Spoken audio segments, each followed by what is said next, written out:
안녕하세요. 2021학년도 세종대학교 모의논설고사 해설을 맡은 호텔관광외신경영학부 조미애 교수입니다. 이번 모의논술고사 해설에는 전체 제시문을 보여드리지 않습니다. 따라서 여러분들은 전체 제시문을 먼저 읽고 해설 특강에 대한 동영상을 시청하기를 권장해 드립니다. 이번 해설 특강이 여러분들의 세종대학교 입학을 위한 논술 준비에 많은 도움이 되기를 바라며 내년도 캠퍼스에서 세종대학교 캠퍼스에서 여러분을 만나 뵙기를 기원드리겠습니다. 다음으로 목차 순으로 설명을 드리도록 하겠습니다.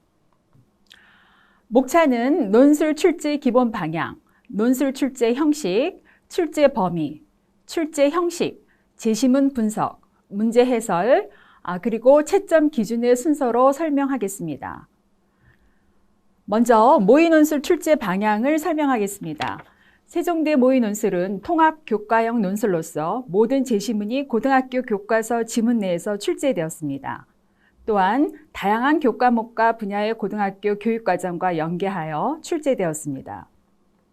고등학교 교육과정에서 성취한 학습 및 사고 능력을 활용하여 내용을 파악하고 추론하며 비판적 분석을 하는 종합적 사고를 평가합니다. 또한 대학 수학 능력 평가를 위하여 텍스트를 이해하고 분석하는 능력과 비판적 관점, 사고에 기반한 문제 해결을 할 수 있는 능력, 그리고 자신의 의견을 논리적으로 표현할 수 있는 능력을 평가합니다. 고등학교 과정을 성실하게 이수한 수험생이라면 별도의 논술 교육 없이도 충분히 답할 수 있는 문제 유형과 난이도 수준에서 출제하였습니다. 모의논술 출제의 범위는 폭넓고 다양한 사고 능력을 평가하기 위해 고등학교 교과 내용 안에서 주제를 선정하고 문학, 사회문화, 독서 등 다양한 교과서 내용의 지문을 활용하였습니다. 고등학교 교육과정에서 학습한 내용을 중심으로 응용하는 문제 형식입니다. 따라서 특정한 사전 지식 없이도 고교 교육과정을 통해 함양된 독서 및 글쓰기 능력이 있다면 수월하게 이해할 수 있는 내용으로 구성하였습니다. 둘째, 비판적 사고와 논리적 추론을 요구하는 주제를 선정하였습니다. 따라서 문제를 풀기 위해서는 개념을 이해하고 사례를 적용하는 비판적 사고가 요구됩니다. 특정 주제에 대한 일방적 이해나 암기가 아니라 다양한 관점에서 분석하고 사고하는 연습이 필요합니다. 텍스트의 정확한 독해와 논리적 사고를 기반으로 창의적 문제 해결 능력이 중요합니다. 마지막으로 제시문을 읽고 자신의 의견과 주장을 논리적이고 체계적으로 표현하는 능력이 요구됩니다. 한 가지 덧붙인다면 평가위원들이 잘 읽을 수 있도록 분명한 글씨체와 깨끗하게 작성하는 것이 필요합니다. 모의논술 출제 형식은 소문항과 대문항으로 이루어진 두 개의 문제로 구성되었습니다. 1번 문제는 400자에서 500자 분량의 250점 배점으로 두 개의 제시문을 읽고 공통점과 차이점을 작성하는 문제입니다. 2번 문제는 800자에서 900자 분량의 450점 배점으로 내용의 구성과 핵심을 파악한 후 주어진 관점을 근거로 제시된 사례를 비판하고 대안을 제시하는 문제입니다. 총 2시간 동안 진행되었습니다. 다음으로 모의논술 문제 제시문을 살펴보겠습니다. 제시문 가는 독서 교과서의 의견 양극화와 생산적 논쟁에 대한 내용입니다. 본 제시문에서는 토론 부재와 논쟁 불능 사회의 부작용을 지적하고 생산적 논쟁에 나설 것을 역설한 글입니다. 다수의 의견을 무조건 강요하며 소수의 다른 의견을 묵살해서는 안 되고 상대방의 입장을 잘 듣고 납득할 만한 이유를 찾아 설득해야 합니다. 이와 같은 과정을 통해 다양한 의견 스펙트럼을 형성하는 것이 중요하다는 내용입니다. 제시문 나는 문학 교과서의 파수꾼이라는 작품에서 발췌한 내용입니다. 이 작품에서 촌장은 마을을 습격한 적이 없는 이리떼의 거짓 존재를 퍼뜨려서 마을 사람들을 통치합니다. 마을 사람들에게 이리떼에 대한 헛된 두려움을 느끼게 하고 피해를 입히는 촌장의 부당함을 지적하는 파수꾼 다가 등장합니다. 파수꾼 다는 촌장에게 항의하며 논쟁한다는 내용의 문학작품입니다. 제시문 다는 사회문화 교과서의 빅브라더와 판옵티콘의 제목으로 이루어진 내용입니다. 정보를 독점한 채 사회를 강력하게 통제하는 조지 오웰의 소설 1984를 분석한 평론문입니다. 이 평론문은 작품의 요약, 작품에 대한 부연 설명과 핵심 주제의 제시, 그리고 작품 속 사회를 개선하기 위한 대응 방안을 제시하고 있습니다. 구체적으로 제시문 가의 내용을 분석해 보겠습니다.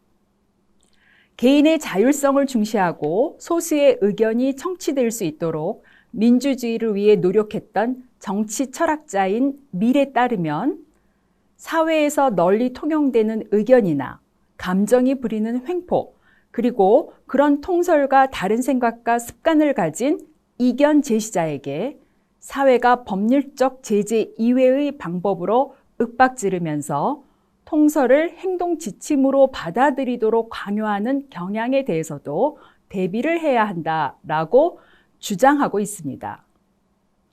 이는 다수의 의견을 모든 사회 구성원에게 강요하고 다수와 다른 의견 또는 소수의 의견을 묵살하거나 무시하는 것이 옳지 못하다는 것을 지적하고 있습니다. 소수의 의견을 포함한 다양한 의견들이 표현될 수 있도록 표현의 자유, 그리고 소통의 중요성을 강조하고 있습니다. 본 제시문은 올바른 논쟁은 무엇인가? 라는 질문을 던지며 그에 대한 답으로 다양한 의견을 청취하고 상대방의 논리에서 허점을 찾아내어 상대방이 납득할 만한 이유를 제공하는 것이라고 설명하고 있습니다. 또한 미국의 법학자 선스타인은 나는 네 의견에 동의하지 않는다 라고 말하지 않는 사람들은 집단의 의견에 동조하거나 강화된 자기 의견 속에 안주하는 사람이라고 주장하고 있습니다. 생산적이고 올바른 논쟁을 통해서 우리 사회가 더욱 발전할 수 있다는 방향성을 제시하고 있습니다. 제시문 가에서는 올바른 논쟁 과정과 생산적 논쟁의 역할을 설명하고 있습니다.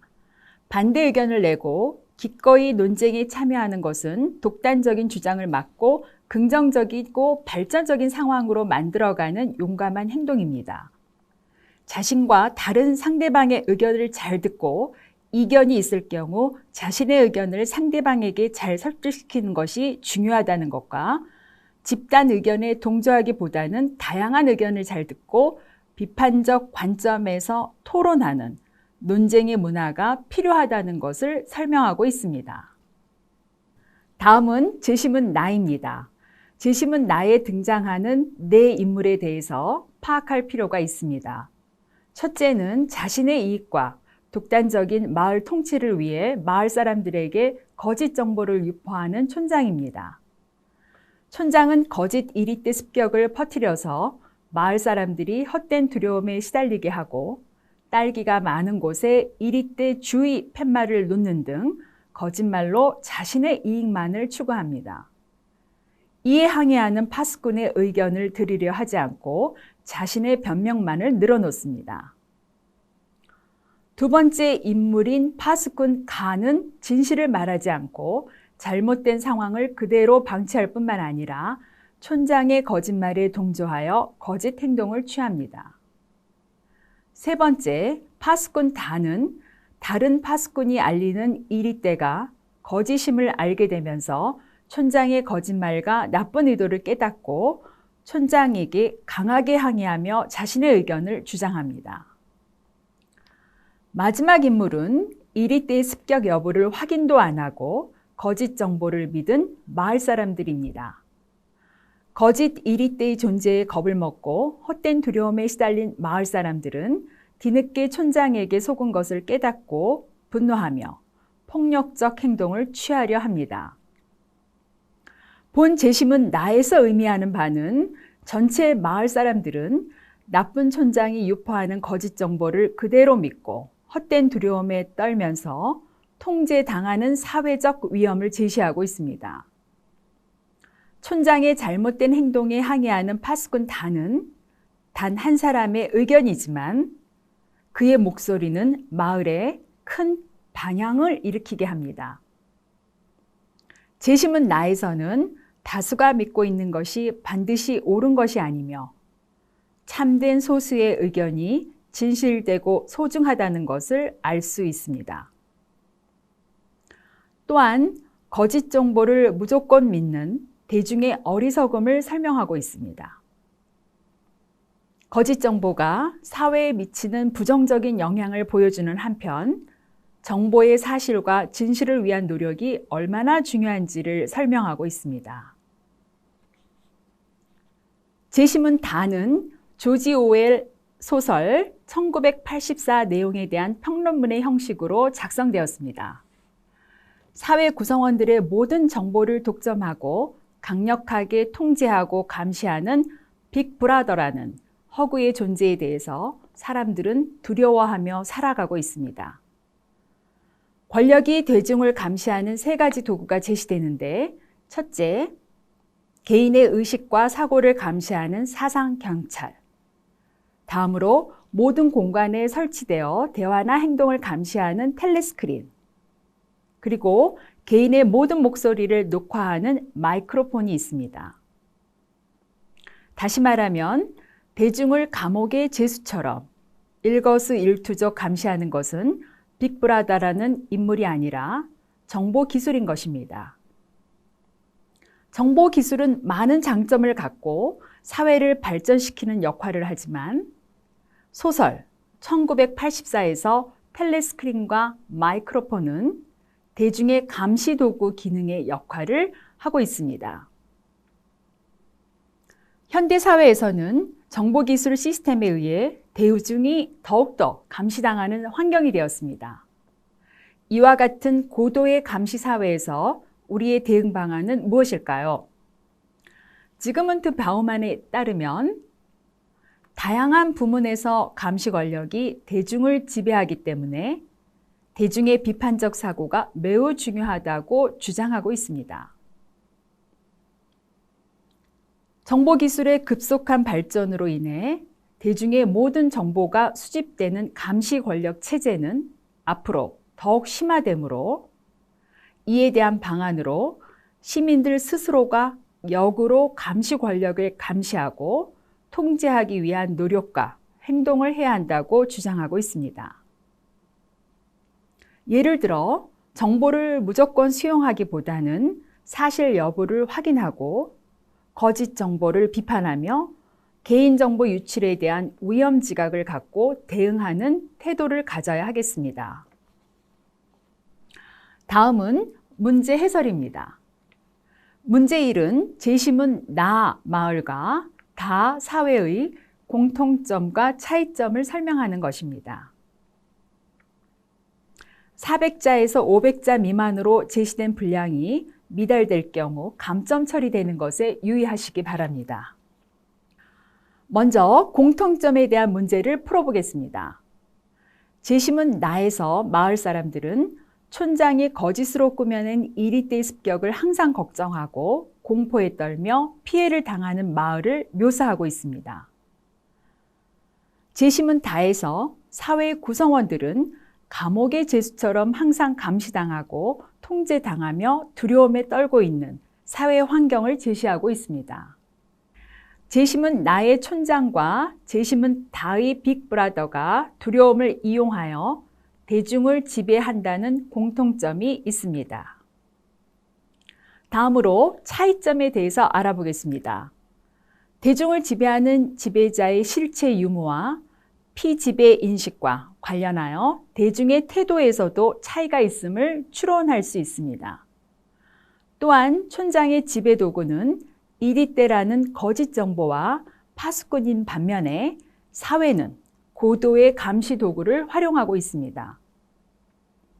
이 문항에 답하기 위해서는 제시문의 논리 전개 방식을 정확히 파악할 수 있는 이해력과 제시문의 내용 및 주장을 합리적으로 파악할 수 있는 비판적 사고력이 필요합니다. 제시문 나의 마을 사람들은 분노의 대상이 거짓임을 알고 폭력적인 행동을 취하려고 합니다. 반면에 제시문 다의 사회 구성원은 두려움의 대상을 명확히 알지 못하며 사생활을 빼앗긴 채 저항하지도 않고 무기력하게 살아간다는 차이점을 발견할 수 있습니다.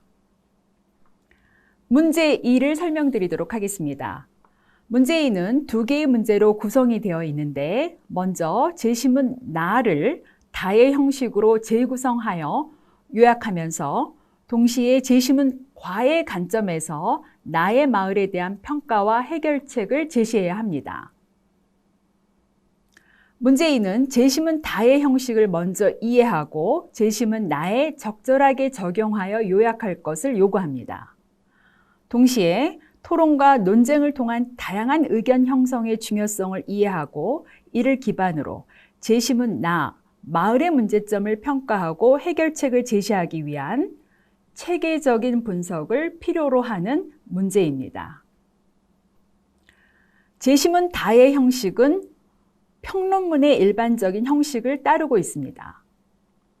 구체적으로 작품의 요약, 핵심 내용 논의, 그리고 작품 속 사회의 대응 방안에 대한 결론의 순서로 기술되어 있는 세 단락으로 작성하는 것이 필요합니다. 첫째, 작품의 요약을 먼저 살펴보도록 하겠습니다. 제시문 나에서는 거짓 정보를 통해 두려움을 조장하여 대중을 통제하는 촌장이 등장합니다.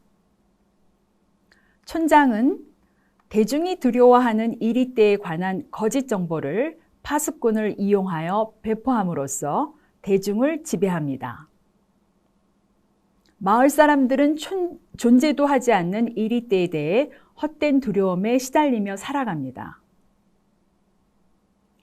두 번째 단락에서 우리는 핵심 내용의 제시가 필요합니다. 제시문 나에 등장하는 통제 도구는 거짓 이리떼와 파수꾼이며 망로와 양철북은 실존하지 않는 것을 실존한다고 믿게 만드는 도구입니다.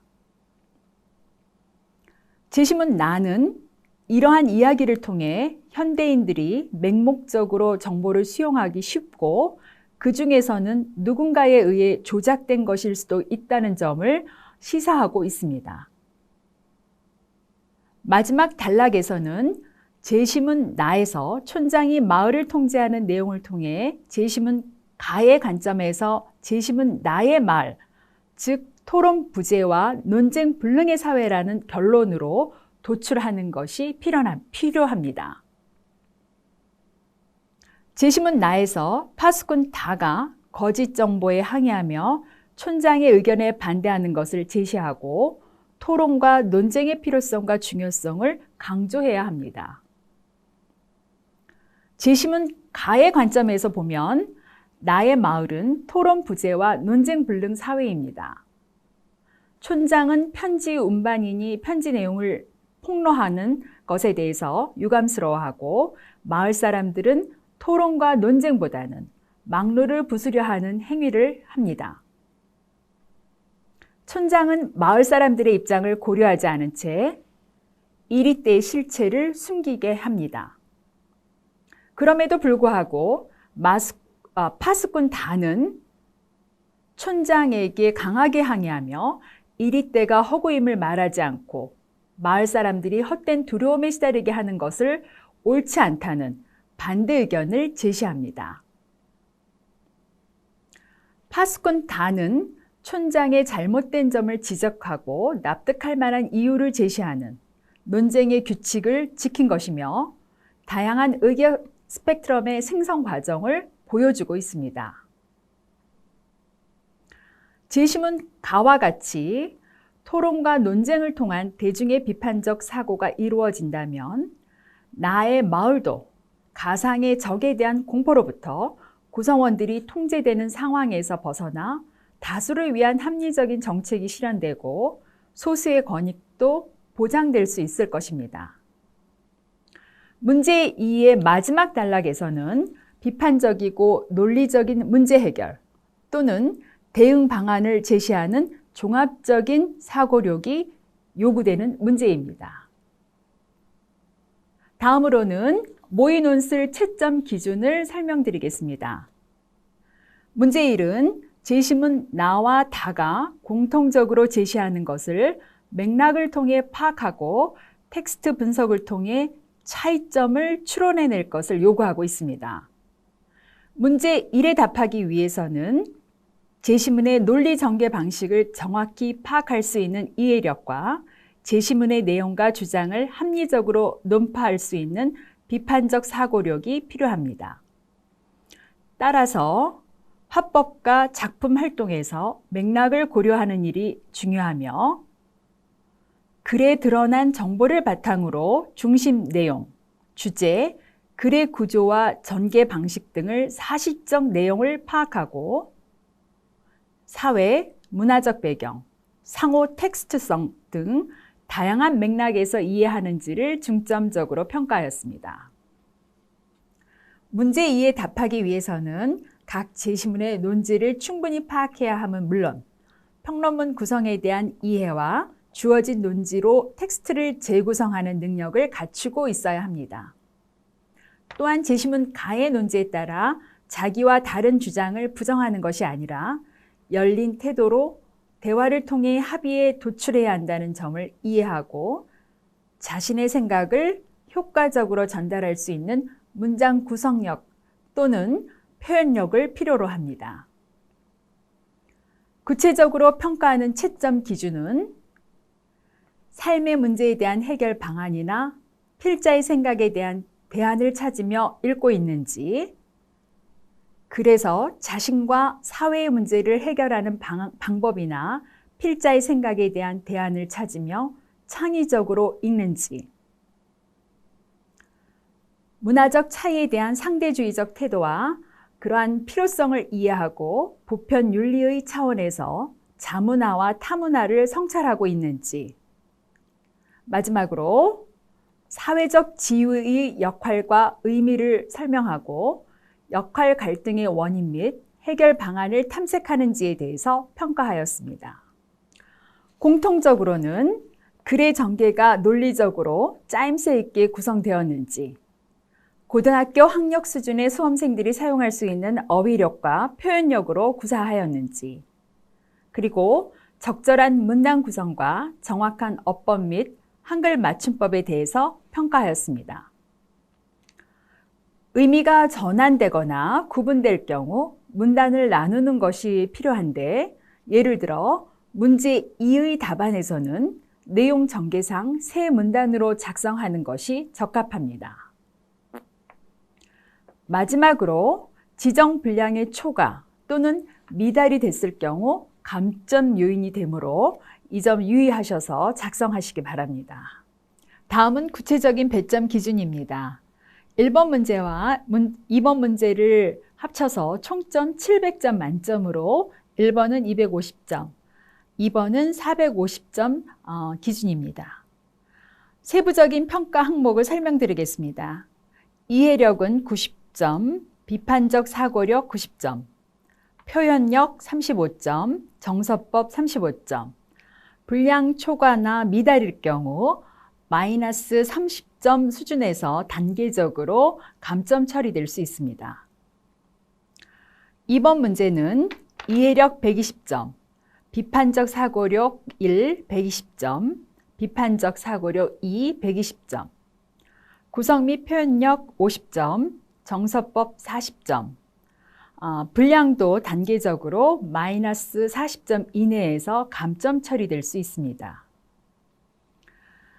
이번 모의 논술고사 채점 기준과 배점 기준은 모의 논술고사와 달리 본고사에서는 변경될 수 있음을 알려드립니다. 이상으로 세종대학교 모의논술고사 해설을 마치도록 하겠습니다. 이번 모의고사 논술은 본고사의 논술보다 약간 쉬울 수 있다는 점을 유의하셔서 준비하시기 바랍니다.